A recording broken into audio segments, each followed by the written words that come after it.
Section 10.4 Judicial Restraint. Nothing contained herein shall preclude the city or the union from obtaining judicial restraint and damages in the event the other party violates this article. There shall be no obligation to exhaust the grievance procedure contained in this agreement before instituting court action seeking such judicial restraint or damages. Article 11, Wages. Section 11.1 Salary Schedule. Employees shall be paid pursuant to Appendix A of this agreement. Increases effective January 1, 2025 shall be fully retroactive. Step movement. Firefighters/paramedics will start at Step 1. These employees will then move to Step 2 with 12 months of acceptable performance in the position, unless the employee falls into the exemption covered in Section 8.4. With acceptable performance, movement to Step 3 will occur on the following January 1st. Subsequent step increases are awarded each January 1st, subject to satisfactory performance. Fire lieutenants and fire captains move a step on each January 1st with satisfactory performance. The fire chief reserves the right to deny a step movement or to decrease an employee's wage rate by one step if performance is not satisfactory. If an employee contends the fire chief's decision to deny a step increase for unsatisfactory performance was unreasonable, such employee may file a grievance at Step 2 of the grievance procedure. Section 11.27 G. Compensation. In accordance with the Fair Labor Standards Act, FLSA, Section 7 G, the union and the city agree that when an employee works a voluntary, non-shift off-duty assignment, they shall be compensated at the following rates as described below. 7G training pay rate shall be at the employee's straight rate of pay as described in Section 11.3 and shall be utilized for training tower instructors/stokers, training division programs, VMO, TRA, CTVS, maintenance, etc., cadet instructor, fire prevention/inspections, and EMS training. It may be used for specialty team training, non-mandatory training, or required team training as decided upon by the team coordinator/leader. It may also be used for any other work that is mutually agreed to by the union and city. The employee shall be paid at their straight rate or 7G rate, whichever is greater. 7G project rate increase will take effect on January 1, 25 and be tied to the base wage rate increases as described in the chart below. The pay rate for the areas of public education, committees, non-mandatory meetings, station maintenance, radio maintenance, and other non-training instruction projects shall be. The parties shall mutually determine the level of 7G pay for work assignments on an as-needed basis. Section 11.3 Computation of regular hourly rate. The straight-time hourly rate of pay for shift employees covered by this agreement shall be calculated by dividing the employee's annual base salary by $25.95. The straight-time hourly rate of pay for employees assigned to a 40-hour week schedule shall be calculated by dividing the employee's annual base salary by 2080 hours. Section 11.4 Education pay. Upon completion of all requirements, receipt of associate's, bachelor's, or master's degree and submission of official transcripts of the degree to the deputy chief, all bargaining unit members will be eligible for and paid an annual stipend of $275 for an associate's degree, $475 for a bachelor's degree, or $675 for a master's degree. Employees will be paid a stipend for only the highest degree achieved. Such amounts shall be non-cumulative and shall be paid 1/26th at a time, as part of an eligible employee's biweekly paycheck. The stipend will begin in the subsequent pay period after the employee's verification of completion of degree to the deputy chief. Section 11.5 Experience pay. All bargaining unit employees with at least 10, but less than 15 years of completed service as a full-time sworn member of the Naperville Fire Department shall receive experience pay in the gross amount of $2,000. All bargaining unit employees with 15 or more years of completed service as a full-time sworn member of the Naperville Fire Department shall receive experience pay in the gross amount of $3,250. All bargaining unit employees with 20 or more years of completed service as a full-time sworn member of the Naperville Fire Department shall receive experience pay in the gross amount of $3,750. Such amounts shall be non-cumulative and shall be paid 1/26th at a time, as part of an eligible employee's biweekly paycheck. Section 11.6 Paramedic stipend. After successful completion of probation, all firefighters/paramedics with the Naperville Fire Department shall receive a paramedic stipend of 7% of current topped-out firefighter pay. Such amounts shall be paid 1/26th at a time, as part of an eligible employee's biweekly paycheck. The stipend will begin the first full pay period after the successful completion of their probation. All lieutenants and captains that retain their paramedic license will receive a stipend of 3.5% of current topped-out firefighter pay. This stipend shall be paid 1/26th at a time, as part of an eligible employee's biweekly paycheck. For newly promoted employees, the stipend will begin in the subsequent pay period after the employee's promotion date. Section 11.7 Personal time. In lieu of a paid personal leave benefit, the city shall make a contribution on behalf of each employee assigned to 40-hour staff positions in an amount equivalent to 16 hours of straight time pay, less the amount of employee pension contributions due under the Illinois Pension Code, 40 ILCS 5/4-118.1, and pay it for the benefit of the employee to the trustee of the IAFF VEBA account, in January of each year. This city contribution shall be in accordance with Section 501(c)(9) of the Internal Revenue Code. Employees assigned to 24-hour shifts will receive 16 hours of personal time. The employee may use this time at their discretion as long as the following conditions are met. Notification for personal time use follows the same guidelines as Article 13 sick leave. No more than 4 members requested to use personal time during the same time frame. The time requested does not fall on New Year's Day, Easter, 4th of July, Thanksgiving, Christmas Eve, Christmas Day, New Year's Eve. The time requested is used in a 12-hour increment starting at 0700 or 1900. If an employee has any outstanding personal time hours remaining by the end of the year, they will be paid out at their current straight time pay on the last payroll period of the year. Section 11.8 Shift versus Staff Differential. Bargaining unit personnel assigned to a staff position working a 40-hour workweek, rather than shift positions, will be paid a 6% wage differential. Section 11.9 Voluntary reclassification from firefighter/paramedic to firefighter.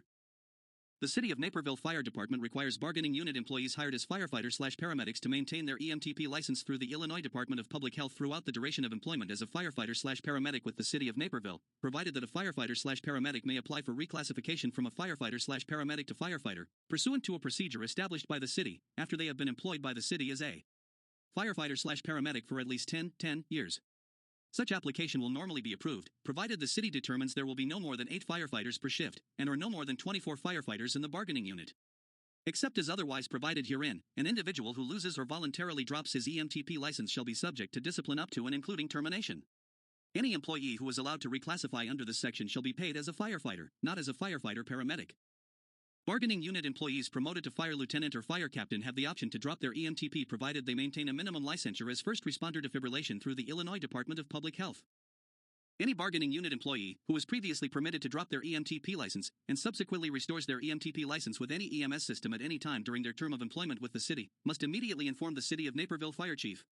Upon restoration of EMTP licensure, the employee must successfully test into the City of Naperville's current EMS system as an EMTP within 90 days of restoration and must function under the auspices and approval of said EMS system, regardless of any other standing he or she may possess with another EMS system. Section 11.10 Effect on pay based on promotion. An employee promoted to fire lieutenant will move to the first step, Step 1, in the lieutenant pay grade, regardless of whether the employee is at top pay in his/her pay grade prior to the promotion. Fire lieutenants promoted to the rank of fire captain shall move to the first step in the captain pay grade. Section 11.11 Pay periods and direct deposit. Regular scheduled pay periods are every 2 weeks with paychecks received on Friday. Direct deposit of paychecks shall be made available to employees. The regular amount for the 2-week pay period shall be based upon hours worked during the pay period. Mechanical or human failure may delay paychecks from being delivered normally, however, every effort shall be made to pay employees promptly. The city shall issue an equal and regular paycheck amount for each 2-week pay period. The city shall calculate each paycheck amount based upon the yearly salary applicable to the employee divided by 26 pay periods. Section 11.12 Holiday Stipend Pay, Shift Personnel. Each shift bargaining unit member shall receive a stipend for 12 holidays throughout the year. These holidays are New Year's Day, President's Day, Good Friday, Memorial Day, Independence Day, Labor Day, Veterans Day, Christmas Day, and 4 floating days of the employee's choice. Holiday stipends will be paid at 1.5 times their regular rate of pay for each of the 96 hours whether the holiday is worked or not. If an employee severs employment with the city for any reason and has been paid for holidays that have not occurred, the city will make the appropriate deductions on the employee's final payout to recover the unearned holiday hours. The city shall calculate each paycheck amount based upon the yearly salary applicable to the employee divided by 26 pay periods. This shall be paid out January 26th at a time as part of an employee's biweekly paycheck. Additionally, employees shall be entitled to receive a single 20-hour payment at the regular straight-time rate of pay in January of each calendar year, except that commencing in calendar year 2007 concurrent with the establishment of the IAFF-VIBA referred to in Article XX, Section 15 of this agreement, the city shall make a contribution from holiday pay due on behalf of each such bargaining unit employee in accordance with Section 501(c)(9) of the Internal Revenue Code. The employer's contribution shall be in the amount equivalent to 20 hours of the employee's regular straight-time rate of pay in January, less the amount of employee pension contributions due under the Illinois Pension Code, 40 ILCS 5/4-118.1. After deducting such pension contribution from the 20 hours of holiday pay due, this agreement authorizes the employer to deduct the remainder amount from the employee's holiday pay and pay it for the benefit of the employee to the trustee of the IAFF-VIBA account. Section 11.13 Holiday Pay 40-hour workweek employees. Sworn fire personnel assigned to a 40-hour staff position will receive holiday pay if required to work a holiday. Such pay will be in addition to the employee's base salary and shall be equal to 8 hours at the employee's hourly rate, as determined for purposes of this article by dividing the employee's annual salary by 2,080 hours, paid out at the rate of time and 1/2. If not required to work the holiday, the employee will be given the day off with pay.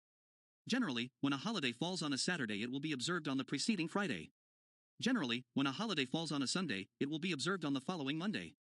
Employees assigned to a staff position will observe the following holidays: New Year's Day, Memorial Day, Independence Day, Labor Day, Veterans Day, Thanksgiving Day, Day after Thanksgiving, Christmas Eve, Christmas Day. In addition to the following holidays, the employee is given 3 8-hour floating days of the employee's choice. When particular calendar years present the need to deviate from the foregoing schedule of holidays, e.g., leap year, the final decision of when the holidays will be observed shall be at the discretion of the city manager. Section 11.14 Acting out of rank. An employee acting out of rank shall be compensated for all hours worked in the higher rank on such occasion, as provided herein. In such cases, the employee shall receive the pay rate associated with the first step in the next higher rank in which the employee is acting, except a captain acting as a shift commander shall be paid a differential of 4% above his regular straight-time hourly rate. Upon termination of the acting assignment, the pay rate shall return to the employee's permanent rank held with time and grade. Effective with the final posting of the next lieutenant's promotional list and thereafter, acting company officers shall be selected for each shift based on their ranking on the final promotional list according to shift. There shall be 10 acting officers per shift or at least one per piece of fire apparatus. In the event an officer and the acting company officer of a station are scheduled off, any employee on the current lieutenant eligibility register shall be considered qualified to act out rank regardless of shift or staff assignment. Selection for acting out of rank officers shall normally follow their ranking on the eligibility roster. Starting with the 2026 Lieutenant's Promotional Exam, the top 10 individuals from the eligibility roster shall be the primary actor on their assigned shift.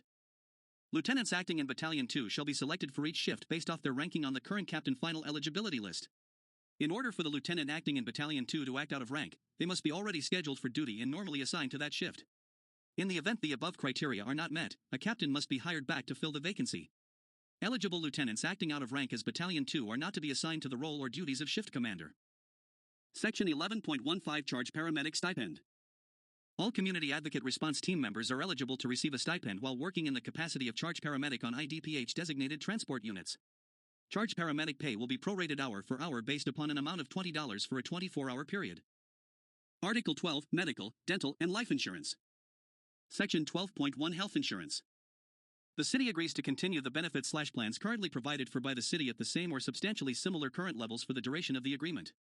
Changes proposed by the city that affect the level of benefits received or the costs incurred by bargaining unit employees for any of the insurance benefits in this article shall be subject to negotiations between the parties. If the parties fail to reach an agreement and the city implements any changes, the union may challenge that decision through the grievance arbitration provision of this agreement. Nothing in this agreement shall restrict the right of the employer to change insurance carriers or networks, self-insure and/or change the method or manner of self-insurance, implement a health insurance program with multiple plan options that may include, but is not limited to, a high-deductible plan, health savings account, or health reimbursement account, participate in programs to reduce health insurance costs, or utilize health maintenance organizations or other similar groups. A summary of the benefits in effect upon execution of this agreement is attached as Appendix B1. A summary of the benefits that will take effect January 1, 2026 is attached as Appendix B. Section 12.2 Dental Benefits. Full-time employees will be provided a dental benefit program in which they may elect to participate. The city agrees to continue the dental benefit program currently provided for by the city at the same or substantially similar current levels for the duration of the agreement. Section 12.3 Terms and Conditions of Coverage. The extent of coverage under the insurance programs and policies referred to in this article shall be resolved in accordance with the terms and conditions in said policies, rules, and guidelines, including provisions governing self-insurance. While individual coverage claims shall not be grievable, nothing herein shall relieve the city of its obligation to maintain benefit levels as described in Section 1 of this article. Section 12.4 Employee Premium Contributions. Employees participating in the city health and/or dental insurance programs shall pay a monthly premium contribution of 20% of the monthly premium applicable to the plan chosen, provided that for purposes of employee premium calculation, the monthly premium amount of each plan shall not exceed 115% of the previous year premium. The city shall adjust premium levels on January 1st of each year. The 2020 health and dental insurance employee premium contributions are set forth in Appendix C. The city shall have the right to implement new employee premium contribution rates on January 1st of each year consistent with the above language, regardless of whether the collective bargaining agreement has expired. Nothing herein shall restrict the union's right to bargain over the terms of medical and dental insurance. Section 12.5 Medical Expense Reimbursement/Dependent Care Assistance Plans. The city shall offer a medical expense reimbursement plan and/or dependent care assistance plan in which bargaining unit employees may participate. Section 12.6 Life Insurance. Full-time employees are eligible for employer-paid life insurance in the coverage amount of 150% of their base pay but not less than $20,000. Full-time employees are also eligible for employer-paid accidental death and dismemberment benefits. Death benefits shall be paid to the employee's designated beneficiary. A supplemental voluntary life insurance plan is also available for purchase by full-time employees. The city will pay for the funeral expenses of any bargaining unit employee who dies from injuries or illness received while acting in the line of duty. Section 12.7 Reopener Agreement. The Union and City agree that on November 30, 2025 and November 30, 2026, the Union shall have the right to reopen the agreement for the specific purpose of proposing that the City agree to allow all bargaining unit employees, collectively, to move from the City-sponsored medical and dental insurance plans to plans proposed by the Union. The effective dates of the new plans would be January 1, 2026 and January 1, 2027 respectively. The City agrees that it will bargain in good faith over this issue and over the terms proposed for any such move. The Union agrees to waive any right it may have to interest arbitration over this issue as provided for under the Illinois Labor Relations Act. This reopener and the waiver shall expire on December 31, 2027.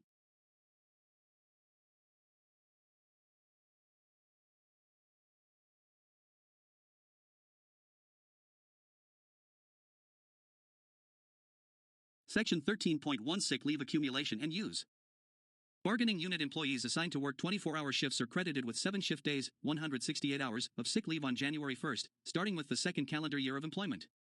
Hours credited at the beginning of the year are unearned at the time of their placement in the employee's bank. Sick leave is earned at a rate of 6.46 hours per pay period equaling 168 hours annually.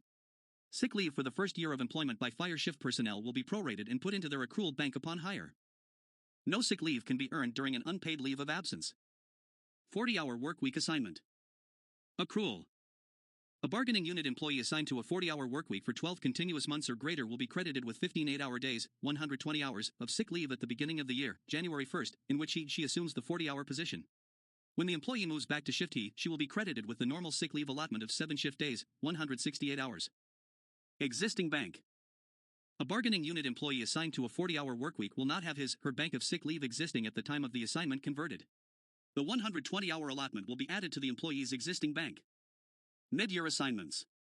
If a bargaining unit employee is assigned from shift to a 40-hour workweek mid-year for an assignment period of 12 months or greater, the employee will convert to the 40-hour workweek limit of 120 hours sick time per the following formula. Shift sick hours used divided by shift sick hours remaining equals a percentage. Percentage multiplied by sick staff hours, max, equals sick time hours available. The following year the employee will be awarded 120 hours of sick time as normal. Sick leave may be granted for any of the following reasons.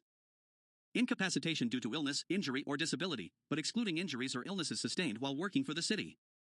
Personal medical or dental appointments, which cannot be scheduled during non-working hours, although every attempt should be made to schedule these appointments outside of working hours.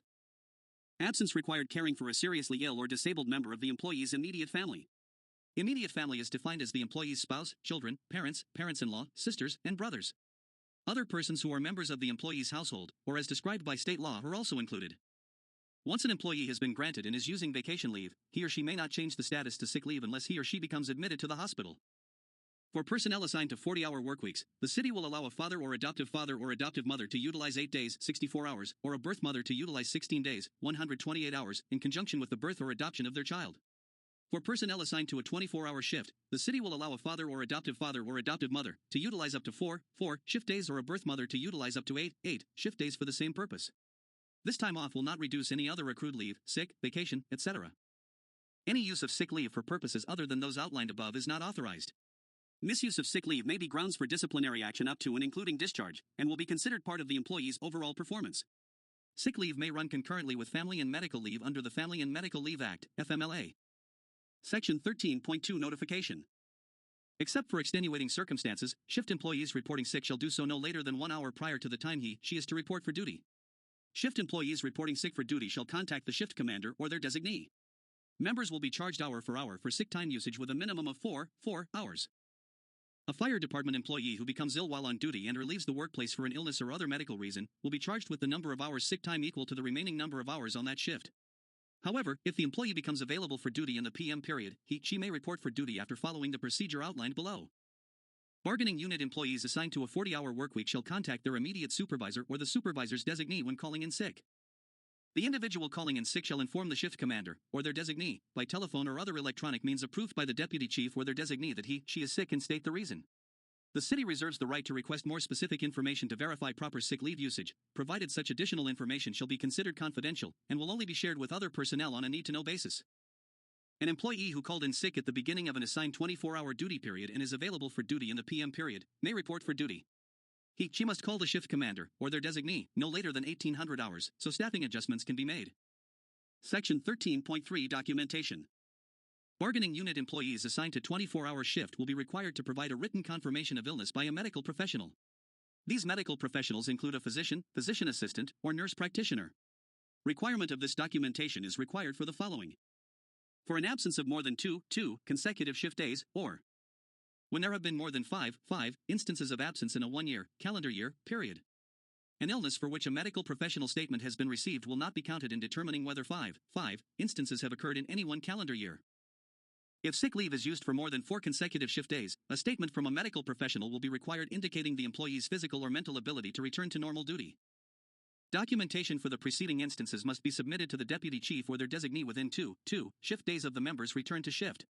If more time is needed to produce documentation, arrangements must be made with the deputy chief or their designee during that time period. For bargaining unit employees assigned to a 40-hour workweek, if sick leave is used for more than 5 consecutive workdays or in conjunction with a day off, a statement from a medical professional will be required confirming illness, indicating the need for time off, and stating that the employee's physical or mental ability will allow return to normal duty. A supervisor will also require a statement from a medical professional confirming illness when there have been more than 5 instances of absence for sick leave in any one calendar year. An illness for which a medical professional statement has been received will not be counted in determining whether 5 instances have occurred in any 1 year. For a continuing illness or condition, 1 annual statement from a medical professional will suffice for all sick leave usage arising out of the illness or condition for that year. When a medical professional written verification of sick leave is submitted or required, the document must be the original or a facsimile directly from the treating medical professional's office. Must be dated. Must include the dates the employee is excused from work. Must include the medical professional or medical facility's name, and must include the medical professional name that issued the note. The city reserves the right, at its discretion, to verify any report of an attending medical professional concerning the illness/injury of the employee and/or to require the employee be examined by a physician of the city's choice at the city's expense. Section 13.4 Advanced Sick Leave. Employees are expected to use sick leave only as provided in this agreement. If an employee who has been employed by the city for more than one year incurs a serious non-duty related illness/injury that requires a lengthy absence, physician care or hospitalization and all accumulated sick leave has been exhausted, sick leave may be advanced as provided herein. After sick leave has been exhausted and an employee has been ill for 7 calendar days, or 2 consecutive shift days in the case of shift employees, he or she may be advanced sick leave for up to 30 calendar days subject to the following. This benefit is not intended to be a substitute for benefits that may be available from the Fire Pension Fund or pursuant to Section 28.9 of this agreement. Consequently, at the expiration of accrued sick leave, and if it is reasonable to assume that an employee will be on sick leave longer than 30 calendar days and eligible for disability payments, the employee must apply for disability benefits if he or she desires to receive advanced sick leave under this section. After applying for disability coverage, the employee will be advanced paid sick leave from the time their accrued sick leave was exhausted up to the 31st consecutive calendar day of disability. To be eligible to receive advanced sick leave under this section, the employee must also sign an installment agreement to repay the sick leave that is advanced. The agreement must be signed before any sick leave is advanced. When the employee returns to work, the city will advise the employee how much sick leave is owed. Repayment will involve applying 1/2 of all future sick leave that is earned until the debt is repaid.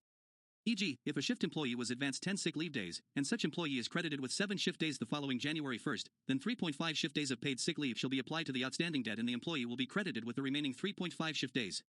The employee may also elect to repay the debt or a portion of it with cash or vacation time credit.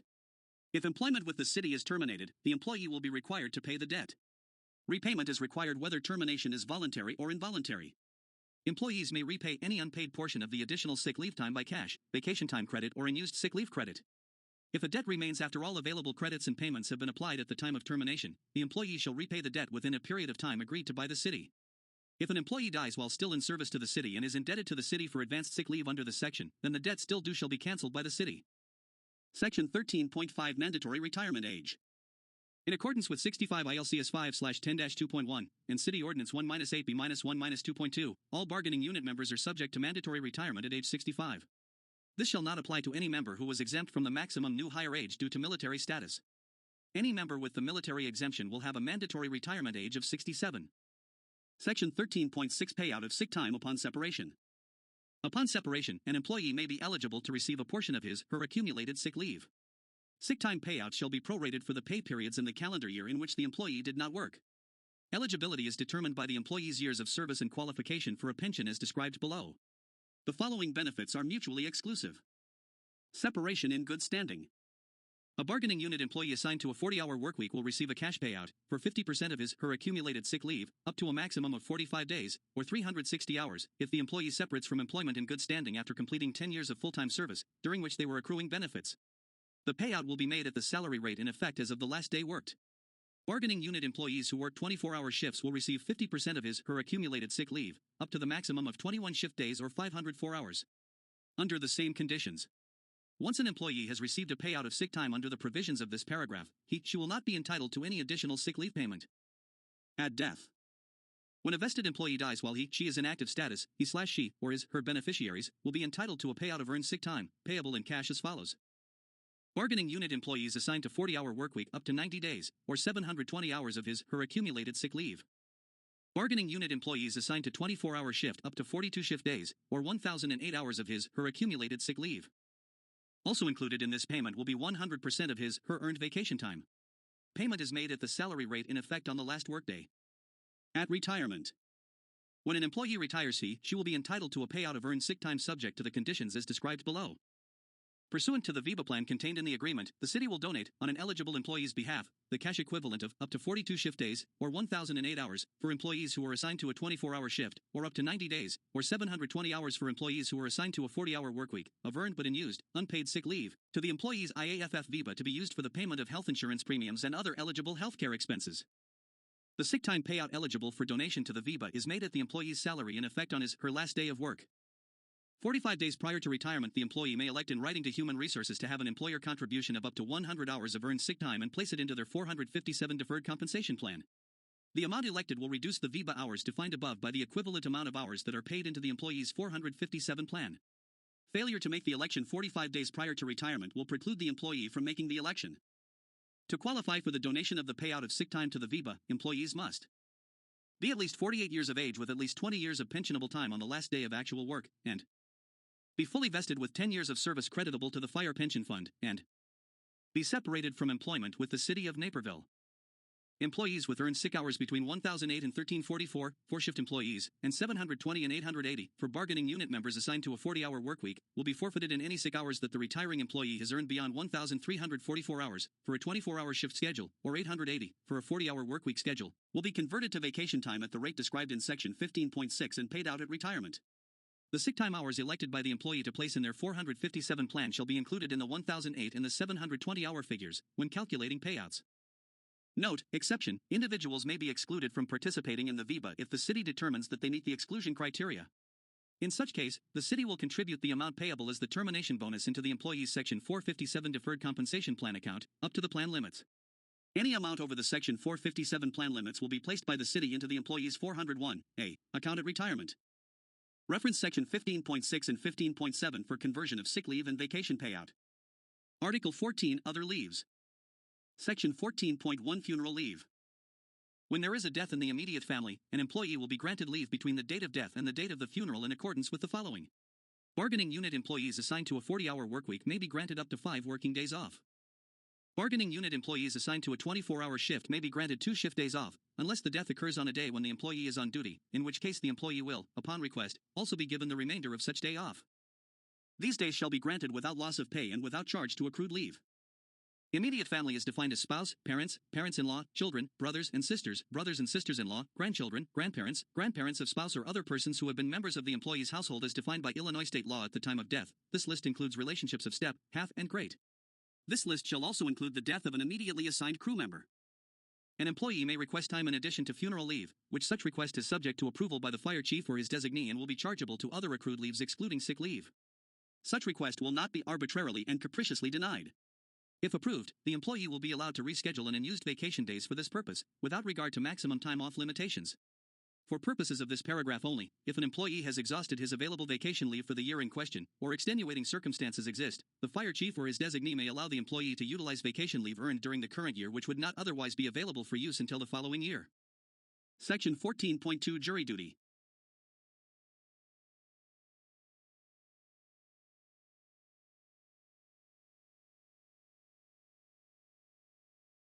Employees called upon for jury duty will notify their supervisor or designee as soon as possible. Time off with pay will be granted to all individuals serving on jury duty when adequate documentation is provided, including a copy of notice or other evidence of actual days served. If an employee is required to appear for jury duty on consecutive calendar days, such employee will normally be released from duty for the period of time they are required to serve. Example: an employee serving as a juror on his 24-hour shift day who is expected to continue serving as a juror the following calendar day will not be expected to report for duty for the remainder of such shift. On a case-by-case basis, management may allow the employee to have the 12 hours prior to the assigned jury duty day off. These accommodations may be made at the sole discretion of the deputy chief or their designee. The employee should submit proof of service with his or her timesheet to receive a regular paycheck. Employees may keep any payment received from the court for jury duty. This section is not meant to conflict with any county ordinances or laws as related to jury duty leave.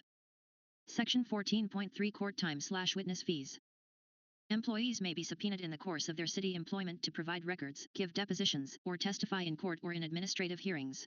Where the city is not a party to such proceedings and where the subpoena is lawful and calls for testimony or documents which the employee possesses as a result of the performance of the employee's duties, time off with pay will be granted for that time reasonably necessary to respond to such subpoena. Such employees are also eligible for reimbursement for personal expenses for responding to any such subpoena. Should such employees also be paid a witness fee and travel expenses for these services by the party requesting the subpoena, such payments must be endorsed to the city. Employees not on duty when the subpoena calls for their response shall be paid at the overtime rate described in this agreement. Where the city is a party to such proceeding, time off with pay will be granted and the employee will be eligible for reimbursement of such expenses only upon prior approval by the city manager or the city manager's designee. In instances where the city is not a party to such proceeding, or the employee is subpoenaed or requested to give depositions or testify in court or in administrative hearings for issues not related to the employee's performance with the city, the employee must use their own accrued paid leave, excluding sick leave, to accommodate these requests. Nothing herein shall obligate the city to compensate an employee for testifying as a witness for the union, a co-worker, or in a matter in which the employee and the city are adverse parties. Section 14.4 Military leave. Any full-time employee who is a member of any reserve component of the United States Armed Forces or any reserve component of the Illinois State Militia shall be granted leave from his or her employment for any period actively spent in military service, including basic training, special or advanced training, and annual training. An employee anticipating military leave must register their military status with Human Resources, notify his/her immediate supervisor, and then furnish Human Resources with a copy of official orders as soon as available. During these leaves, the employee's seniority will continue to accrue. During leaves for annual training, the employee will continue to receive his or her regular compensation. During leaves for basic training and up to 60 days of special or advanced training, if the employee's compensation for military activities is less than his or her compensation with the city of Naperville, he or she will receive his or her regular compensation minus the amount of his or her base pay for military activities. Any employee who is a member of any reserve component of the United States Armed Services, including the Illinois National Guard, and who is mobilized to active military duty by an order of the President of the United States, will continue to receive the same regular compensation that he or she was receiving as an employee at the time he or she was mobilized, plus any health insurance and other benefits he or she was receiving or accruing at that time, minus the amount of his or her base pay. For military service, for the duration of his or her active military service, the city will continue to pay its portion of the costs of the basic life insurance coverage and medical benefits for activated reservists who are called up by order of the President, and their dependents, for the duration of the military service, provided the employee makes his/her contribution to the cost, if any, on a timely basis. If the employee opts out of the city's medical insurance coverage, that would be considered a COBRA event, and the employee will have the right to return to the city's insurance plan upon return to work, within the time frame permitted by applicable laws. For employees receiving a city paycheck, the city will continue to deduct the employee's pension contribution from the paycheck and will make the employer's contribution to the pension plan. Returning employees who have not been receiving a city paycheck can earn pension service credit for military time served by purchasing from their pension plan the service credit they missed plus any interest owed. The city will then pay its employer's contribution for missed pension service credit. Upon the employee's return to work for the city, he/she will be credited with vacation and sick leave benefits at a level as if the employee had been continually employed. Such paid time off does not accrue for employees while on military leave. Activated reservists may take previously accrued paid vacation time during their military service period, but they are not required to use it. Upon completion of military service, an employee is eligible for re-employment if the employee reports back on a timely basis as required by federal and state law. Section 14.5 Short-term leave of absence without pay. An employee may request a leave without pay for a period of up to 1 month, 4 calendar weeks, during the calendar year, subject to advance approval by the city. Short-term leave of absence is not intended as a substitute for sick leave. A request for short-term leave will be submitted in writing to the fire chief or his designee and may be granted with the approval of the Human Resources Director. At the completion of a short-term leave, an employee will return to his or her previous position and status without change to seniority and salary. Vacation, sick leave, and holiday pay will not accrue nor be paid during this period. An employee's medical/dental insurance remains intact should the employee elect COBRA coverage. The premium to be paid by the employee is 102% of the applicable premium that the city pays for single or family coverage. Any employee who does not report back to work at the end of an unpaid absence will be considered to have terminated his or her employment with the city, unless there are extraordinary circumstances beyond the employee's control that prevent notification. This applies only to approved, requested short-term leave. This does not apply to situations of exhausted sick leave. Section 14.6 Extended Leave of Absence Without Pay. An employee may request an extended leave without pay for a period not to exceed 1 year, subject to advance approval by the city. Requests for extended leave will be submitted in writing to the fire chief or his designee and may be granted with the approval of the fire chief and the city manager. Sick leave, vacation, and holiday benefits will not accrue during the period of leave of absence. The employee will have the right to assume the total cost of health and life insurance premiums and remain a part of the group medical coverage during the leave, pursuant to COBRA. The premium to be paid by the employee is 102% of the applicable premium that the city pays for single or family coverage. If an employee is granted a leave of absence of more than 1 month, the employee is not guaranteed reinstatement to his or her former position. The employee may be replaced at the discretion of the city upon recommendation of the fire chief, the approval of the Human Resources Director and the city manager. At the expiration of the leave period, the Human Resources Director will attempt to place the employee in his or her former position or one that is similar, depending on the employee's qualifications and positions available. If the period of leave is for 1 month or longer, the employee's benefit accruals and date of hire will be adjusted by deducting the period of absence. If the employee has not returned to work within 5 days after the end of the approved leave period, the city will terminate his/her employment and notify the employee in writing that his/her employee benefits are terminating, unless there are extraordinary circumstances beyond the employee's control that prevent notification. Section 14.7 Disability Leave. Bargaining unit employees with a non-work-related short-term disability, who are not otherwise eligible to receive disability benefits from the Fire Pension Fund, and have been employed by the city for more than 1 year, will be eligible to receive temporary disability payments under this section. The city will pay for up to 1 year, 1/2 of the employee's base pay after the employee has been unable to work for 30 days due to a qualifying disability. A physician's statement and periodic updates verifying ongoing disability is required. Employees do not have to exhaust sick leave or vacation benefits to be eligible. If the disability payments continue for longer than 6 months, the employee will become responsible for the full payment of medical, dental, and basic life benefits. During the first 6 months that an employee receives disability payments, the employee is responsible for making his/her share of the premium contributions on a timely basis. After exhausting the 12 weeks of job protection under the Family and Medical Leave Act, if applicable, employees receiving disability benefits from a pension or disability pay under this section may be replaced by another eligible regular employee at the city's discretion. Any reinstatement of the employee to his/her former position will be based on the employee's physical and mental ability and qualifications. In the event an employee receives disability benefits provided by the Fire Pension Fund, accrual of all paid leave benefits will cease. Any unused sick leave and/or vacation or other accrued leave will remain as a credit to the employee and will be administered in accordance with this agreement or applicable city policy after the disability period is over. However, if the disability is a result of an injury or illness, which is covered by workers' compensation, accrued vacation or sick leave benefits may be used to supplement workers' compensation payments. While an employee is receiving disability pay from the city under this section, the employee's service credit toward retirement will continue. Employees receiving disability payments from the Fire Pension Fund may continue to be eligible for group medical, dental, and life insurance coverage under the following conditions. For the first 6 months an employee receives a disability payment from the Fire Pension Fund, the city will pay its portion of the cost of medical and dental insurance monthly premiums. After 6 months of disability payments from the pension plan, the employee will become responsible for the full cost of the insurance premium to maintain his or her eligibility for the insurance, except as otherwise provided for an eligible employee under the Public Safety Employee Benefits Act 820 ILCS 320/1. A continuation option is available to eligible employees under COBRA and/or the state law, 215 ILCS 5/367F, which permits eligible employees to continue medical insurance coverage. Each month the employee will pay the city an amount equal to the cost of the premium plus an applicable administrative fee. Any continuation of life or dental insurance is determined by the terms of the plan. If the employee returns to full-time work, the city will resume its share of the payment of insurance premiums.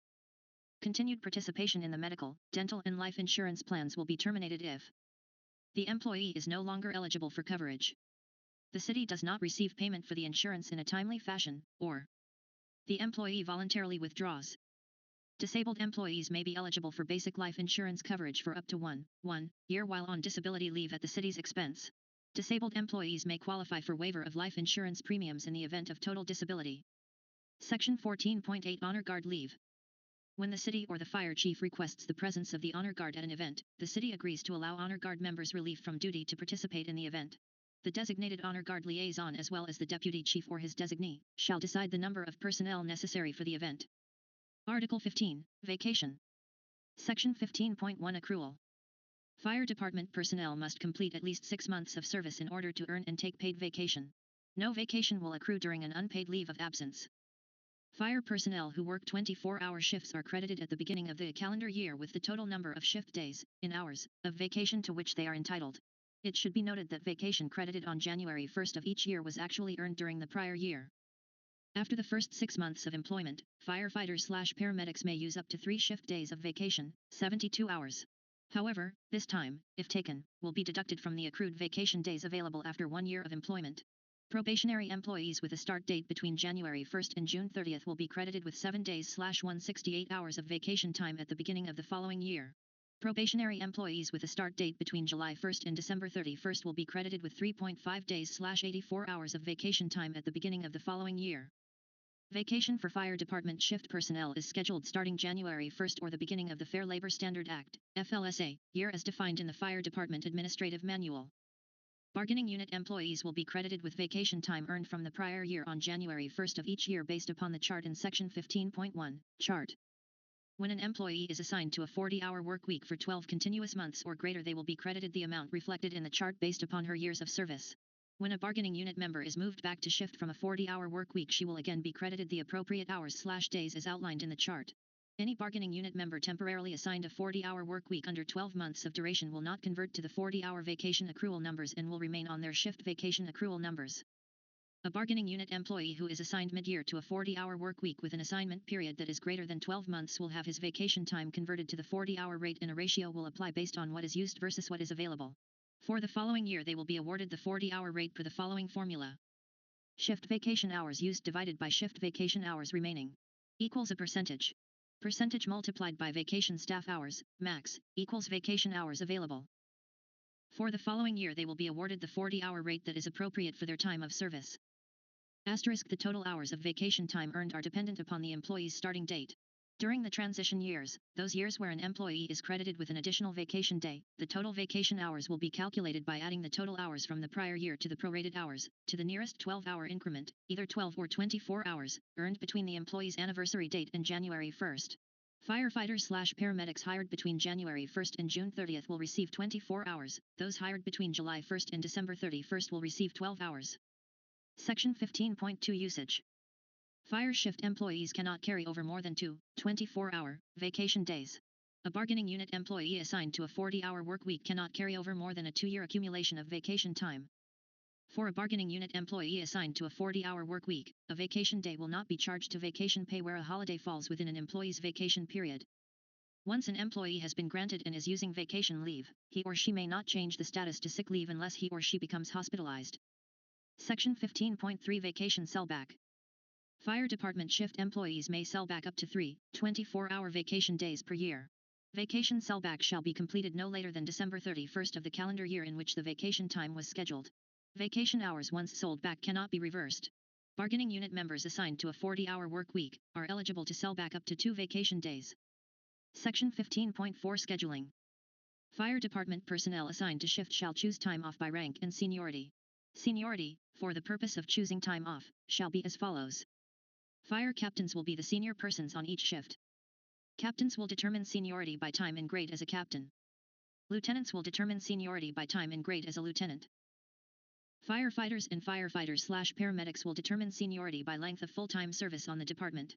These positions are considered the same grade for the administration of leave and shift trades. A maximum of 4 officers may be scheduled off on any duty day for each of the 10 fire stations. There shall be a minimum of 2 fire captains or 1 fire captain in the shift commander position and an acting captain.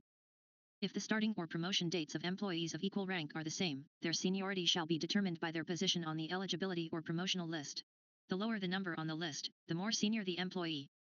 Calculation of vacation slots. The number of vacation slots for each battalion will be recalculated each year prior to Step 1 of the time-off scheduling process by adding the vacation accrual for each member of the battalion, refer to the above chart, and dividing that total vacation time off by 80%. This calculation provides an approximate number of slots needed for accrued vacation, with approximately 20% of the slots open and unused after Step 3 is completed. The total number of slots shall then be divided by the total number of shift days for the next calendar year. This will equal the approximate number of vacation slots needed per shift day. The total number of slots per shift day shall be rounded up so at minimum 20% of the vacation slots will remain open after Step 3 of the selection process is complete, with all shift days throughout the year having an equal number of vacation slots. The steps for the scheduling process are as follows. Step 1. The Operations Deputy Chief's Office will issue a schedule for the year in question to each battalion. Non-exempt personnel will be assigned one unpaid 24-hour work reduction day off, Kelly Day, every 9th shift.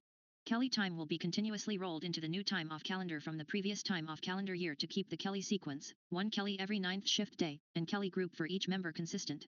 This step allows for compliance with the Fair Labor Standards Act by reducing the hours worked in a 27-day period. Step 2. During this step, each shift member may utilize all of their allotted vacation time as long as it is taken in consecutive shifts. If a day is completely filled in the middle of a member's block of picks, the member may still pick around that day as if it were a continuous block. If the vacation selection encompasses the individual's assigned Kelly day, the total time selected may not exceed 90 consecutive calendar days off. After Step 2 is completed, the schedule will be returned to the Operations Deputy Chief's Office for brief review. If an employee fails to make his pick within 24 hours after being notified, either in person, or by pager or by a call to the telephone number designated by the employee on the overtime call-out list that it is his/her turn to pick, the employee shall be bypassed until he or she responds, or all remaining employees have picked for the current step. Step 3. Each battalion member will then choose his or her remaining vacation time in 24-hour units. Step 4. Any additional carryover time from the previous year may be chosen on the basis of seniority in 24-hour units. Request for carryover vacation must be approved by the Operations Deputy Fire Chief.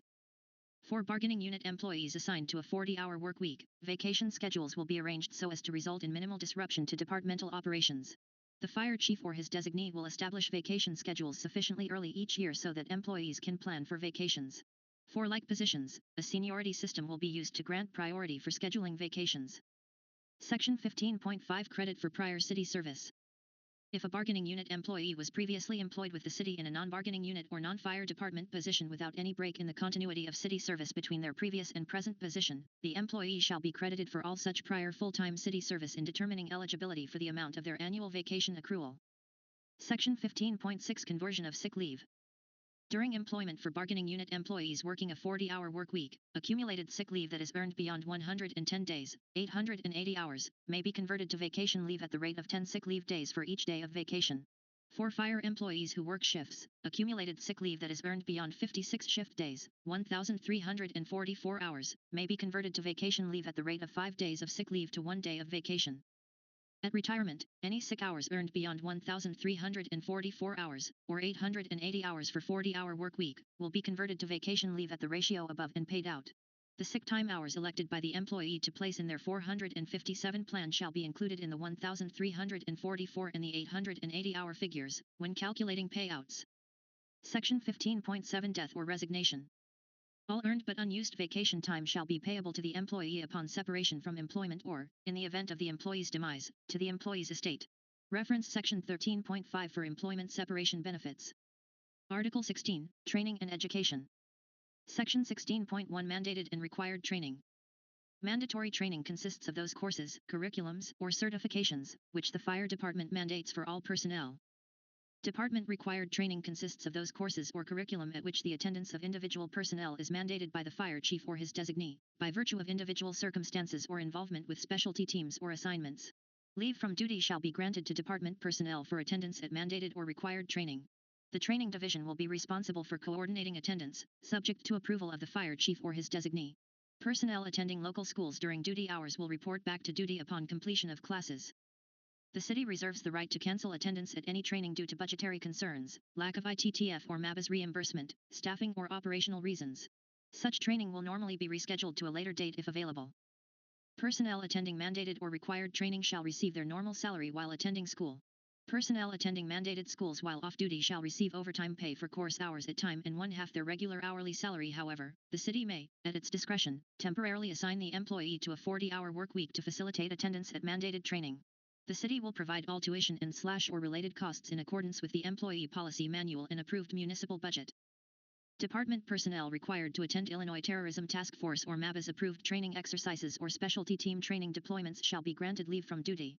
Overtime coverage for duty personnel and overtime compensation for team members, who are attending these required training sessions on off-duty hours, shall be provided according to exercise reimbursement guidelines stipulated by ITTF or MABAS for each specific event. To the extent that reimbursement funding remains available from the Illinois Terrorism Task Force, ITTF, or MABAS, the city will continue to provide coverage for these specialty team training opportunities. Section 16.2 Elective Training. Elective training consists of those courses, curriculums, or certifications, which are job-related but not mandated or required for the employee's assigned position. Employees attend elective training for the purpose of personal enrichment or for advancement in the fire department. Leave from duty may not be granted to department personnel for attendance at elective schools, unless otherwise approved by the fire chief in a specific instance. Personnel attending elective schools shall do so on their own time. However, tuition costs, registration fees will be provided by the city in accordance with provisions in the Employee Policy Manual and approved municipal budget. Section 16.3 Training Registration/Reimbursement. Except for extenuating circumstances, requests for tuition reimbursement shall be submitted in accordance with the guidelines detailed in the Employee Policy Manual. Except for extenuating circumstances, registration forms for training seminars, conferences, etc., should be received for budget approval, no later than 2 weeks prior to the date of the seminar, conference, etc. The class registration form, fire department application for school leave form, and other pertinent information should all be submitted at the same time. Section 16.4 Approval for attendance. All requests by employees to participate in outside training opportunities shall be approved by the training division and the fire chief or his designee prior to the commencement of such training. Section 16.5 Posting of training opportunities. All training opportunities shall be posted electronically on the fire department intranet or designated electronic folder as time and notification permit, so all employees have equal access to this information. Article 17, Station Bidding and Personnel Transfers. Section 17.1 Station Assignments for 24-hour shift employees. Station bidding shall occur every 3 years, no later than 60 calendar days after the final posting of the final lieutenant's promotional list or extension of previous list. Station bidding shall be conducted after the following has occurred. An operational template and move-out policy shall be established and mutually agreed upon by the fire chief and the union and will describe the department's bona fide operational needs. This template may be amended prior to the beginning of the bidding process or as bona fide operational needs arise. If no agreement is reached, the template and move-out policy will not be amended or changed. Each station shall be staffed with a complement of firefighters/paramedics and fire officers according to the operational template. Section 17.2 Procedure for bidding station assignments. Station assignments will be administered by the following procedure.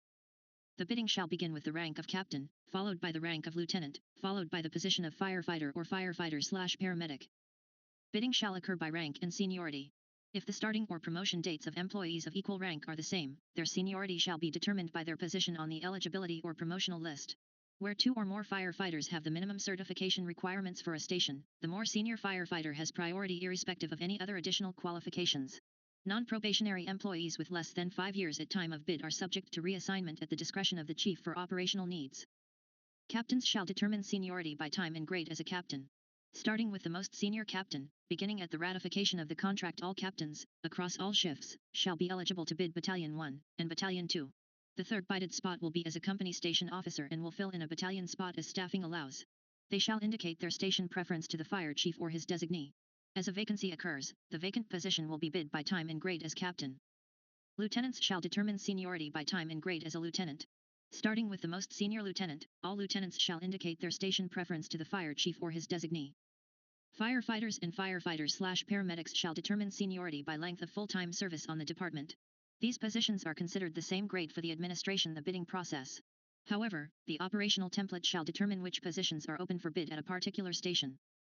Each shift member shall be notified by the union either in person or by a call to the telephone number designated by the employee list that it is his/her turn to bid. The shift member shall normally respond immediately with his bid request. If an employee fails to make his choice within 24 hours after being notified, the employee shall be passed until they respond or all remaining eligible shift members have bid. Any employee that has not indicated their preference after the conclusion of the bidding shall be skipped and their station assignment shall be determined by the fire chief or his designee. Upon completion of station bidding, no station or shift transfers will be allowed until implementation of the new staffing template. If an opening occurs within the 3-year time between bidding for station assignments, such as a vacancy, promotion, or new positions created at a station, a 2-week time frame shall be given to allow individuals to bid into the opening. If the fire chief or his designee reassigns apparatus, a station bidding process may be allowed to occur after consultation in a labor management meeting. The fire chief shall not be restricted from temporarily assigning someone to fill the open spot, while this procedure is completed. The bidding procedure for this 2-week time frame shall follow the bidding procedure outlined above. Section 17.3 Personnel Transfers. Probationary personnel shall be assigned to a minimum of 2 stations and 2 supervisors during their 12-month probationary period.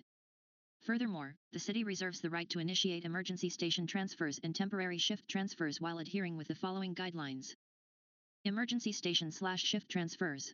When a bona fide operational reason arises for an emergency transfer, the fire chief at his discretion may transfer an employee to fill a vacancy or may elect to transfer a shift member to another station.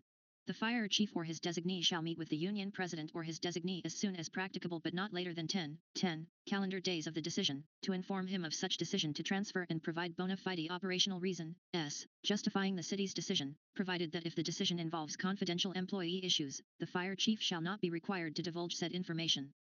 Reasons for emergency station transfers may include, but are not limited to: personal conflicts. Conflicts between personnel at a station may necessitate a transfer between stations. The least senior person shall normally be the firefighter who receives the transfer, unless a firefighter volunteers for the transfer. Potential impact on department operations. Factors considered for this type of transfer may include paramedic certification, acting company officer, specialty team assignment, creation of new positions, or other situations that represent bona fide operational needs. The least senior person shall normally be the firefighter who receives the transfer, unless a firefighter volunteers for the transfer. In the event the bona fide operational need no longer exists, the employee that was moved from a bid position shall have the right to return to his or her bid. Long-term absences. This type of transfer may be due to long-term illness, injury, or extended leave. The least senior person shall normally be the firefighter who receives the transfer, unless a firefighter volunteers for the transfer. Voluntary requests. A shift member may voluntarily request a station transfer in between bids. All voluntary transfer requests will be thoroughly evaluated. If a shift member requests to move off of his or her bid, it is understood that they may be assigned at the fire chief's discretion until the employee can bid a station at a future date as described above. Temporary shift/station transfers. All NFD sworn personnel are potentially subject to temporary transfer. However, this process shall proceed by considering the least senior, non-probationary personnel first. The deputy chief shall maintain a roving shift assignment list identifying the last 15 employees who completed their probation. This number is subject to change should circumstances occur that increase the need to consider additional temporary transfers. As recently hired personnel complete their probationary period, they will replace the most senior persons on the list. The city will normally consider the following priorities when assigning personnel for a temporary transfer to another shift to cover for bona fide operational reasons as outlined above. Determine the shift impacted by existing vacancies due to extended leave. Assess the potential for overtime reduction. Identify the shift with sufficient personnel eligible for temporary transfer. Start with the least senior employee off probation. Identify those individuals from the roving shift assignment list most eligible for transfer. Bypass the employee most recently subject to temporary transfer, if possible. Evaluate existing scheduled leave for the eligible personnel during the period of anticipated temporary transfer being considered. Select the candidate with the least leave conflict for the anticipated temporary transfer period. Notify the individual, their shift commander, union president, or his designee, and their company officer of the decision for temporary transfer. Schedule the date for transfer to occur, verifying that work hours and employee compensation will not be affected. Terms of temporary shift transfers shall be dependent upon new employees entering the department, anticipated length of long-term leave for the employee being replaced, availability of other employees eligible for transfers. An effort will be made to avoid placing undue burden on any one employee. Personnel on the roving shift assignment list will be removed from the list in seniority order as new employees complete probation. Section 17.4 Hours of work considerations. Employees being transferred shall receive a minimum of 12 hours off between an old shift assignment and a new shift assignment. The work schedule shall be coordinated to comply with Section 5.3 of this agreement. Article 18, Quartermaster. Section 18.1 Uniforms and Quartermaster System. Upon initial hire after the effective date of this agreement, the city will provide employees with the uniform and firefighting turnout items as listed in the Fire Department Uniform General Order. The fire chief or his designee may add items to that list at his discretion. Employees participating in identified special event details shall be eligible to receive one special event uniform, i.e., shirt, shorts, and shoes. The city shall reasonably determine the type, style, and / or color of uniforms and turnout gear. Clothing and protective gear issued by the city shall only be worn when representing the city or the fire department in an official capacity, or traveling to and from work. The fire chief may establish reasonable rules and policies concerning the use and wearing of uniforms and equipment. The city will replace required uniform and protective equipment items as they become worn out or damaged through a process established by the city. Employees are responsible for the cleanliness and appearance of their uniforms. If the fire chief decides to change the type, style, or color of any uniform item which the fire chief requires employees to wear, the city shall provide the initial issue at no expense to the affected employee. This provision shall not be applicable if the fire chief decides to change the type, style, or color of any uniform item prospectively, in which case items ordered pursuant to the city's replacement procedure shall be in accordance with the changed type, style, or color of uniform item. Article 19, Wellness Committees. Section 19.1 Safety Committee. The fire department shall establish a standing committee of up to 8 personnel, up to 4 members appointed by the fire chief and up to 4 employees appointed by the union president. This group will serve as the fire department safety committee. The committee's meeting schedule will be posted in January for the remainder of that calendar year. Minutes of each meeting will be recorded and distributed via official fire department correspondence. Any bargaining unit member may be replaced if they resign or doesn't attend 75% of the meetings over a 2-year period.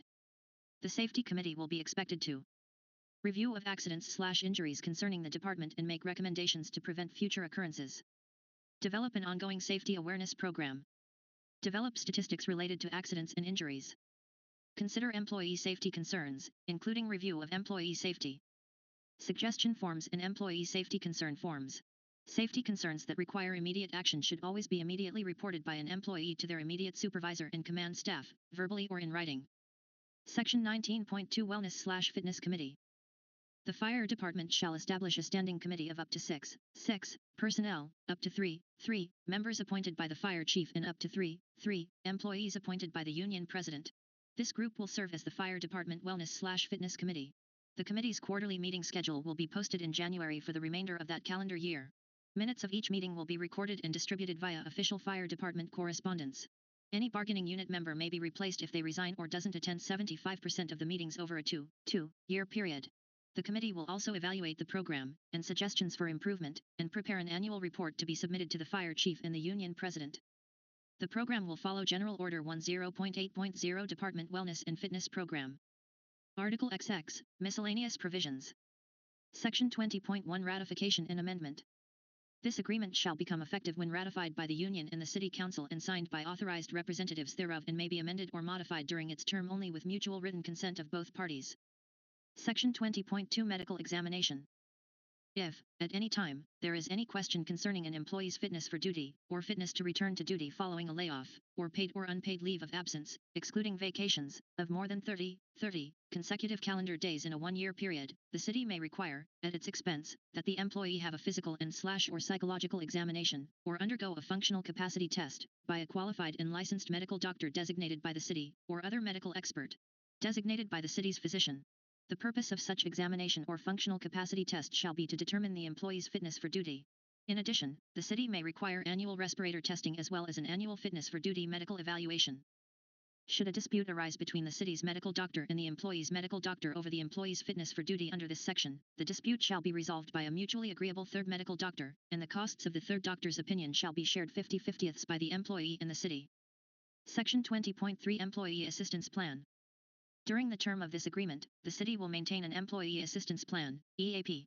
Eligible employees may seek assistance from the city's EAP on a confidential basis, and the city may refer an employee to the EAP. Section 20.4 Precedence of Agreement. If there is any conflict between the specific provisions of this agreement and the specific provisions of any city ordinance, city personnel policies or fire department policies or rules which may be in effect from time to time, the specific terms of this agreement, for its duration, shall take precedence. Section 20.5 Physical Fitness Requirements. In order to maintain efficiency in the fire department, to protect the public and to reduce insurance costs and risks, the city, working with its certified fitness coordinators and the assigned representative, of the union, may establish a reasonable on-duty physical fitness program. Employee participation, while encouraged, shall be voluntary. Section 20.6 Family and Medical Leave Act. Leave under the Family and Medical Leave Act of 1993, FMLA, or subsequently amended Act, shall be governed by the applicable provisions of the city's Employee Policy Manual, as it exists on the effective date of this agreement. Section 20.7 Tuition Reimbursement. During the term of this agreement, if the city provides a tuition reimbursement program, all bargaining unit members shall be considered eligible to participate in the program under the parameters of the reimbursement program. Section 20.8 Residency. During the term of this agreement, the city will not modify existing residency or U.S. citizenship requirements for bargaining unit employees. Section 20.9 No smoking restrictions. The parties are committed to maintaining a smoke-free environment in all of the city's facilities. Smoking is prohibited in all city buildings and vehicles. Smoking is defined as a lighted cigar, cigarette, pipe, or any other lit product. This policy reflects consideration of the evidence as to the detriment of smoking to the smoker and the increasing recognition of the health hazards of passive smoke to the non-smoker. Smoking is prohibited in the interior of all fire department buildings, facilities, and vehicles. Facilities include any building or structure used for department operations, training/instruction, administration, support services, maintenance, or storage. Section 20.10 Alternate Duty. The city may require alternate duty for any or all employees who have been temporarily disabled as a result of a City of Naperville work-related injury. For temporary non-work-related illnesses or injuries, the employee may request alternate duty, but shall not be involuntarily assigned alternative duty. An employee on sick leave requesting alternative duty shall submit such request, in writing, at least 7 calendar days prior to his desired alternate duty start date. If the city requires an employee who is temporarily disabled as a result of a work-related injury to begin an alternate duty assignment, the employee shall report to such assignment within 7 calendar days of being medically cleared by a licensed physician. If the city elects to assign the employee to a 24-hour assignment, the 7 calendar days advance notice of such assignment does not apply. If initially assigned to a 24-hour alternate duty assignment and the city elects to change the schedule to a 40-hour work week, the 7 calendar days advance notice is required between working a 24-hour assignment and the beginning of the 40-hour schedule. Personnel sustaining work-related injuries shall initially have the city's medical doctor, or a medical doctor acceptable to the city, promptly complete the city's return to work/fitness for duty form. Except for extenuating circumstances, the employee shall return the completed form, in person or via fax, to the deputy chief within 24 hours of seeing the doctor. Following the initial evaluation, nothing herein shall preclude an employee from being treated by a medical doctor of the employee's choice.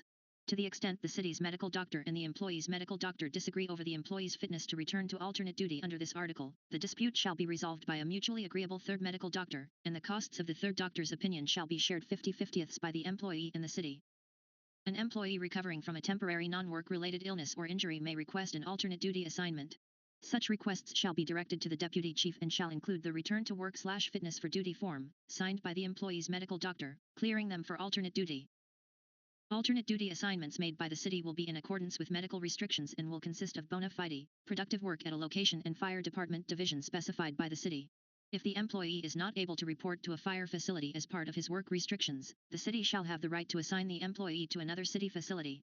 In such case, the fire department will make its best efforts to assign the employee fire department-related work. If this is not possible, the city shall have the right to assign the employee non-fire department-related work. An employee recovering from a temporary work-related injury that is assigned to alternate duty shall normally work Monday through Friday, from 0800 to 1700 hours, with a 1-hour unpaid lunch, provided. Upon request, such employee will be assigned to work 4 consecutive 10-hour days, from 0700 to 1800 hours, with a 1-hour unpaid lunch. An employee recovering from a temporary non-work-related illness or injury that is assigned to alternate duty will normally work Monday through Friday, from 0800 to 1700 hours, with a 1-hour unpaid lunch. Provided, the fire chief may elect the employee work a 24-hour alternate duty assignment. While assigned to alternate duty, the employee will only be eligible for overtime for hours worked in excess of his normal workday, i.e. 8 or 10 hours.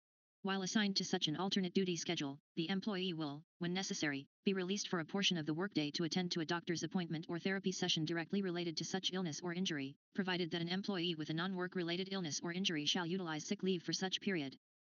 Nothing herein shall be construed to require the city to create alternate duty assignments for any employee, or to create a permanent alternate duty assignment. Alternate duty shall not exceed 6 months per occurrence, provided the city may modify and extend an alternate duty assignment for an employee temporarily disabled due to a work-related injury for up to an additional 12 months at its discretion.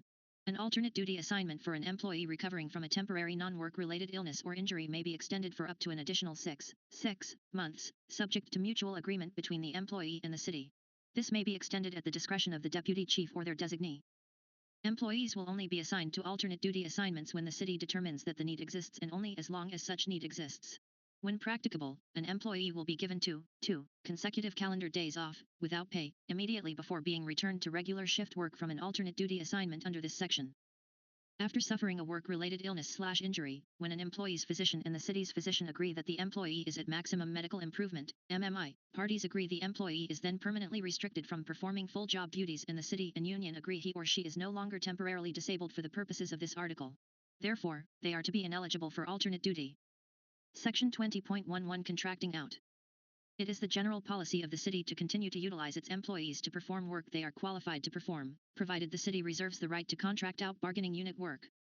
Except when an emergency situation, including natural and/or man-made disasters, exists, before the city contracts out work for economic reasons, which would result in the layoff of bargaining unit employees or the elimination of existing bargaining unit positions, the city will notify the union and offer the union an opportunity to bargain over the city's proposed subcontracting decision.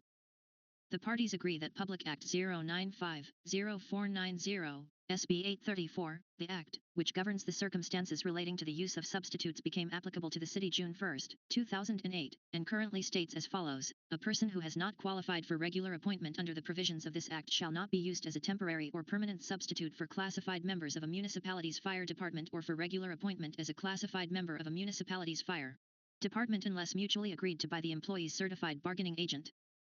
The parties further acknowledge that the Act may have an impact on the employer's ability to subcontract bargaining unit work.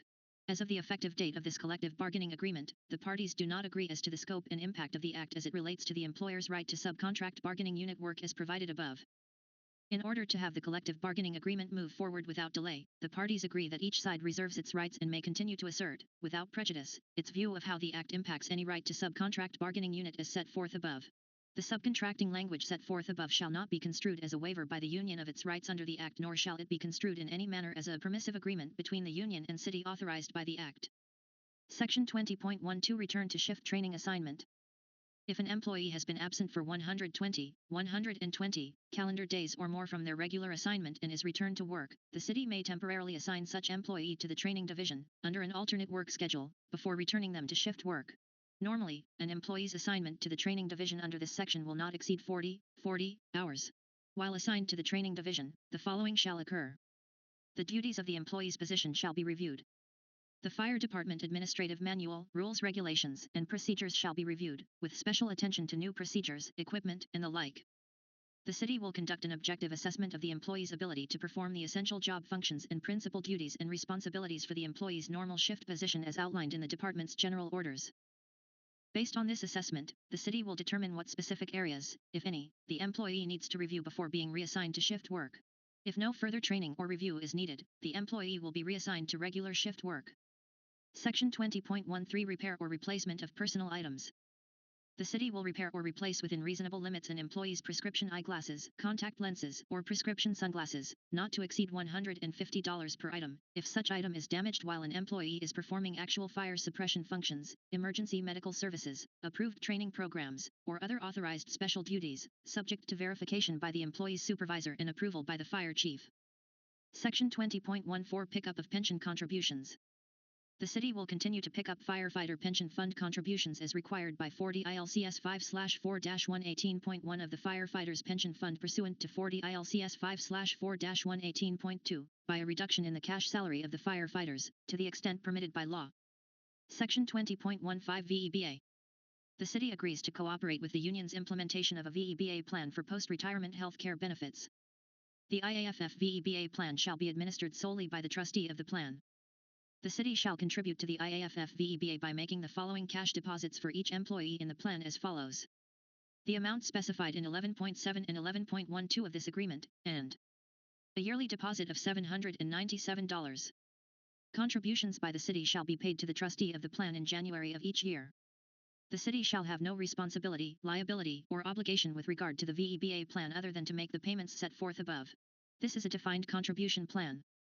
Section 20.16 Staffing. The city and the union agree that proper staffing is a necessary component for safety and operational effectiveness. The city shall staff each shift with a minimum of 44 bargaining unit members. If the city determines that it will consolidate 2 fire stations existing at the time of this agreement, the city shall have the right to reopen this agreement and bargain with the union over any staffing issues the consolidation may raise, subject to the dispute resolution process set forth in 5 ILCS 315/14. In addition to and separate from the station consolidation agreement above, the city agrees that if it determines there is a need for a change in the minimum staffing number, it shall occur via the following process. 90 days prior to the date proposed by the city for changing the minimum staffing number, the city will inform the union in writing of the change it proposes. The union and city agree to bargain in good faith over the change. At the end of the 90-day period, if no agreement is reached, the city shall have the right to seek the proposed change in interest arbitration pursuant to the process set forth under the Illinois Labor Relations Act. The parties understand that this right to reopen the agreement and the right of the city to seek the proposed changes through interest arbitration may be interpreted as a permissive subject of bargaining under the Illinois Labor Relations Act. The parties agree that the right to reopen and invoke interest arbitration are integral parts of this staffing provision and shall survive current and future contract expirations as if they were a mandatory subject of bargaining. The parties further agree that if this staffing provision becomes the subject of a future interest arbitration, the city shall have the right to have the reopener and interest arbitration terms of this provision considered by the arbitrator as if they were mandatory subjects of bargaining. The parties understand that the minimum shall be 10 fire apparatus, 6 medic/ambulances and 2 command cars. Additionally, fire stations and each medic, rescue, command, or suppression apparatus shall be staffed with a minimum as indicated. In extenuating circumstances for periods of time that normally will not exceed 2 hours, 2 apparatus may run with less than the minimum. Staffing matrix. Fire station. Each station shall have a minimum of 1 fire apparatus assigned to it. Fire apparatus. Engine/truck/quint/squad/heavy rescue. Minimum of 3 medic/ambulance. Minimum of 2 command car, S. Minimum of 1 alternative rescue vehicle. Minimum of 1 Section 20.17 Power shift. The power shift, 40-hour shift positions, may be utilized to increase the daily staffing. If staffed, these positions will be staffed with 3 members from the rank of firefighter/paramedic. The following terms will be met to fulfill the power shift position. The positions will be filled according to the Station Bidding Article 17, with the only eligible rank being firefighters/paramedics. Members bidding into the positions shall be assigned to the spot for a period of 1 year, and shall normally only fill the spot for 1 consecutive bid term. Unless the position goes unfilled, then they would be eligible to rebid the positions. If the positions go unfilled through the bidding process, the least senior firefighter/paramedic off probation will be assigned to the position for a period of time not to exceed 120 days. If there are no probationary personnel eligible to serve in the position, or management chooses not to assign the work to a probation member for a bona fide operational needs, assignment will follow Article V, Section 5.2. Hours of work shall follow Article V. The employees shall work a 10-hour workday, Tuesday through Friday, from 0700 to 1700. 40 HR shift employees will be eligible for shift trades with 24 HR shift employees, and will remain eligible for shift overtime according to current policies/procedures in Article V. Vacation scheduling shall follow Vacation Article 15, with the exception that only 2 of the 3 spots can be scheduled for vacation on any given day. All other leaves, i.e., sick leave, personal time, and compensation time used shall follow current contractual provisions. The staffing of these spots may be included in the staffing of the department as described in Section 20.16. Section 20.18 Community Advocate Response Team. Scope. The CART will be staffed with 2 paramedics that will serve on a 24/48 shift. Firefighter paramedics assigned to CART will perform their normal job responsibilities and additionally will utilize their specialty training to assist some of Naperville's most vulnerable population. Implementation of the CART program will follow all articles of the current CBA unless noted below. The CART vehicle will be assigned to Station 5. Minimum requirements. A firefighter paramedic must successfully complete their probationary period to be eligible for a CART assignment. Employees chosen for a CART assignment will be required to complete a crisis intervention class as soon as is practicable. Additional education requirements may be added as they become available. All required classes will follow city policy for coverage, attendance, and compensation. Selection. The CART ambulance will be staffed with 9 firefighter paramedics. The positions will be filled according to the current CBA, Article 17, station bidding. The bid shall normally be for a 2-year term. Bid cycles will typically begin and conclude in January. It is expected that individuals will serve the entire term of their bid. However, Fire Administration understands that circumstances may arise that prevent an individual from fulfilling their obligation. The deputy chief or his designee may grant a transfer out of program after the individual has served at least 1 year of their bid term. If the CART positions go unfilled through the bidding process, the position will be filled according to CBA Article 17, bidding and personnel transfers, with the exception that the person will be off probation. If the number of individuals that bid CART exceed the number of openings, a labor management meeting will be held prior to making the assignments. Whether selected for the program or not, all interested individuals will be trained in crisis intervention and placed into a qualified individuals pool. This pool will be given the first right of refusal for overtime opportunities. Time off. Vacation. Article 15, vacation will be modified for CART personnel to read. CART personnel will have their own FLSA calendar that is separate from other shift personnel. Seniority for picking time off will be based on those members that are part of the CART program. Only one individual will be allowed off on vacation or Kelly per day, excluding initial vacation picks. CART employees may be advanced up to 72 hours of compensation time. Requests for comp time advancement must be approved by the fire chief or their designee, and the employee must sign a payback agreement before any leave is granted. The payback agreement will require that any unpaid leave upon separation from employment will be debited from the employee's last paycheck. Trades. CART members who trade with shift personnel may be assigned to CART or a station based on operational need. Shift personnel who trade with CART members may be assigned to a station or the CART vehicle, regardless of qualifications, based on operational need. Overtime. If CART falls below minimums, members that are currently part of the program and those in the qualified individuals pool will be given the first right of refusal. If all CART members refuse or they do not respond within the time frame outlined in the CBA overtime call-out policy, it will be filled with any eligible firefighter paramedic. If the overtime remains unfilled, the overtime force back policy will be utilized to fill the open firefighter paramedic spot, S. Due to changes to state laws, reimbursement rules, or bona fide operational needs, the fire chief may elect to not backfill overtime vacancies. The union will be given as much advance notice as possible prior to not filling the vacancies. Minimum staffing. CART assignments shall not be part of the daily minimum staffing requirements under the CBA. CART staffing practices shall not be used as past precedents for seeking any increase in minimum staffing levels. Aside from having a third firefighter paramedic assigned to a fire apparatus when CART is fully staffed, there will typically be no crossover between personnel assigned to CART and daily fire operations. If this occurs, said assignment shall not be considered to cause staffing to fall below required the minimum. CART employees will be given priority when determining how to staff the vehicle. Those in the qualified individuals pool shall thereafter be given priority. Compensation. All CART employees that are either part of the CART program or serve on the CART vehicle will be eligible to receive charge paramedic pay regardless of their role. In addition, those individuals will have 1 hour added to their compensatory time bank for every 24-hour shift worked. This will be prorated to the nearest 1/4 hour for partial shifts. Employees will only be eligible for this pay as part of their shift duties. Charge paramedic pay shall be made only for hours worked in a CART assignment, and comp time will not be paid to those that are off on benefit time, trade time, alternate duty, or workman's comp. Daily responsibilities. Because of the vital services the CART program provides, it should remain in service as much as possible. CART should not be used in a T5 or standby capacity for non-emergency needs not related to CART duties, nor should it be used to run errands or shuttle personnel.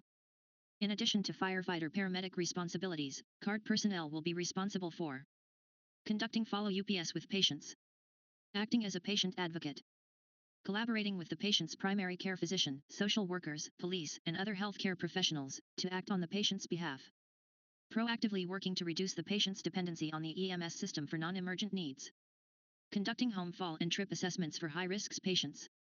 When available, CART will be recommended as the primary unit assigned to mental health emergencies, chronic lift assists. CART may also be requested to a scene by the battalions, fire companies, or police. When all 3 personnel are present and on duty, the individual designated as being the move-out for that month is expected to be detailed to a suppression company for the shift. This does not apply to swaps, trades, or overtime. Section 20.19 Training Officer. The city and union agree to the importance and benefit of a 40-hour training officer. The training officer position shall be filled by the process established in this article. Eligible applicants must currently be commissioned to the rank of lieutenant. The training officer position shall normally be a 2-year appointment and shall normally begin in January of an odd-ending year. Eligible officers who wish to apply for the position shall do so in writing to the deputy chief within an application period established by management. The selection for training officer from the pool of eligible applicants will occur through a process established by the fire chief or his/her designee. Should no lieutenant from the bargaining unit apply for the position of training officer during the application period, the lieutenant with the least amount of seniority in rank will be appointed to the position for no greater than 1 year. Should a vacancy occur midterm due to separation of employment by the training officer, the position will be open to all bargaining unit lieutenants for application. Should no eligible lieutenant apply for the training officer position, the candidate from the lieutenant eligibility roster who is promoted to fill the vacant lieutenant position shall fill the position to completion of the calendar year. Should no new promotion from the lieutenant eligibility list occur after the most recent lieutenant appointment to the position, the next most recently promoted lieutenant shall be appointed to the position of training officer for a duration no greater than 1 year. Section 20.20 EMS Training Officer. The EMS Training Officer position, formerly EMS Assistant, shall be filled by the process established in this article. Eligible applicants must currently be commissioned to the rank of lieutenant. The EMS Training Officer position shall normally be a 2-year appointment and shall normally begin in